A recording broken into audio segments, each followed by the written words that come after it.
வணக்கம் கள்ளக்குறிச்சி மக்களே. இன்று நாம் பார்க்க இருப்பது பழைய பேருந்து நிலையம் மற்றும் புது பேருந்து நிலையம். பழைய பஸ் ஸ்டாண்ட்லேருந்து எப்படி புது பஸ் ஸ்டாண்டுக்கு பஸ்ஸில் போகிறது, மக்கள் எப்படி போகிறாங்க அப்படின்றது சின்னதாக ஒரு தொகுப்பு போட்டிருக்கோம். இதுதான் பழைய பஸ் ஸ்டாண்டு. புது பஸ் ஸ்டாண்ட் கட்டினதுலேருந்து பழைய பஸ் ஸ்டாண்டு எப்படி இருக்குது, கூட்டமாக இருக்கா, என்ன எது பார்க்கலான்ட்டு வந்தோம். பார்த்திங்கன்னா பஸ் எதுவும் அதிகமாக இல்லை. ஏன்னா எல்லா பஸ்ஸும் புது பஸ் ஸ்டாண்டில் இருக்குது. மினி பஸ் கம்பல்சரி இருக்குது. மினி பஸ் எப்பயுமே உண்டு. பழைய பஸ் ஸ்டாண்ட்லேருந்து புது பஸ் ஸ்டாண்டுக்கு மினி பஸ் நிறையா இருக்குது. அதேமாரி இந்த பேருந்துலேருந்து அந்த பேருந்து நிலையத்துக்கு போகிறதுக்கு அரசு சார்பாக ஒரு பஸ் விட்டுருக்காங்க. அது 10 நிமிஷத்துக்கு பஸ் இருந்துக்கிட்டே இருக்கும். அதனால் பஸ்ஸுக்கு தட்டுப்பாடே கிடையாது. அந்த பஸ்ஸு இந்த வீடியோவில் நான் காட்டுறோம் எப்படி போகுதுன்றதை பாருங்கள் நீங்களே. திருப்பதி போகிறதுக்கு பஸ் ரெடியாக நிற்கிதாங்க.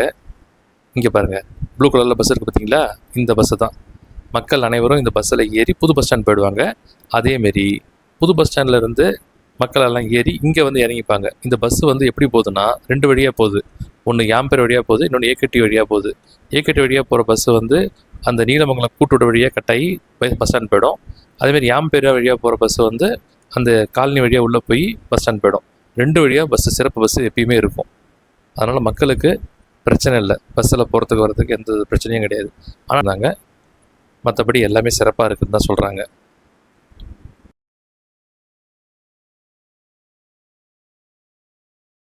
வாங்க, இப்போ பழைய பஸ் ஸ்டாண்ட்லேருந்து புது பஸ் ஸ்டாண்ட் போகலாமா?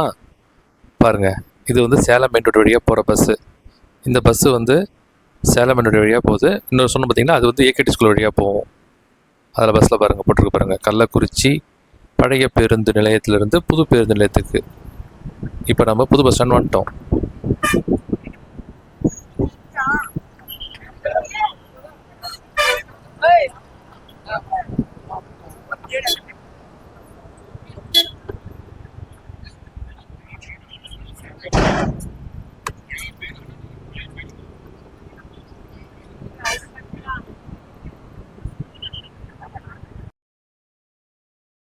பஸ் ஸ்டாண்டு உள்ள நுழைஞ்சு லெஃப்ட் சைடில் போனோம்னா நமக்கு கிடைக்கக்கூடிய பஸ் பார்த்திங்கன்னா சேலம், ஆத்தூர், நாமக்கல், அப்புறம் திருச்செங்கோடு, இந்த பஸ்ஸெல்லாம் நிறையா நின்றுச்சு. ப்ரைவேட் பஸ்ஸு, அப்புறம் கவர்மெண்ட் பஸ்ஸு நிறையா நிற்கிது.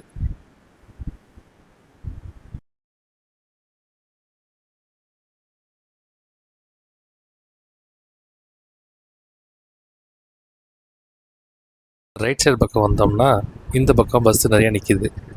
எல்லா பஸ்ஸும் அந்த பக்கம் தான் வெளில போகுது. இந்த பக்கம் கடலூர் பஸ்ஸு, சேலம் போகிற பஸ்ஸும் இந்த பக்கம் தான் போகும். சென்னை போகிற பஸ்ஸு, டவுன் பஸ்ஸு, கச்சராபாளையம் போகிற பஸ்ஸு, எல்லா பஸ்ஸும் இங்கே தான் இந்த பக்கம் தான் நின்றுட்டுருக்கு.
நின்று கடன் பார்த்தீங்கன்னா புது பஸ் ஸ்டாண்டு.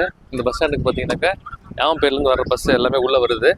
பஸ்ஸு பார்த்தீங்கன்னாக்கா இது பாருங்கள், இது வந்து புது பஸ் ஸ்டாண்டுக்கு பழைய பஸ் ஸ்டாண்டுக்கும் இணைப்பு பஸ். இது பஸ் எடுக்க போகிறாங்க. இது 1/4 மணி நேரத்துக்கு ஒரு தடவை பஸ் இருக்குது, தொடர்ந்து இருக்குது, எப்பயுமே இருந்துகிட்டே இருக்கும். அதேமாதிரி பார்த்தீங்கன்னா இங்கே பாருங்கள், பின்னாடி பாருங்கள், இது பாருங்கள் பஸ் வந்துக்கிட்டே இருக்குது. 1/4 மணி நேரத்துக்கு ஒரு தடவை பஸ் வந்துக்கிட்டே இருக்கும். டவுன் பஸ்ஸும் உள்ளே வருது. கச்சராபாளையம் போகிற டவுன் பஸ்ஸு, எல்லா பஸ்ஸும் உள்ளே வருது. விருதாசலம் போகிற பஸ்ஸு, கேளம்பாக்கம் போகிற, சென்னை போகிற பஸ்ஸு, எல்லா பஸ்ஸுமே இங்கே கிடைக்கிது. மினி பஸ் பார்த்தீங்கன்னா அந்த பக்கம் நிற்கிது எல்லாமே. ப்ரைவேட் பஸ்ஸும் நிறைய பஸ் வந்திருக்கு. கடலூர் போகிற, தியாகதுரம் போகிற பஸ்ஸு, எல்லா பஸ்ஸுமே கிடைக்கிது இங்கே.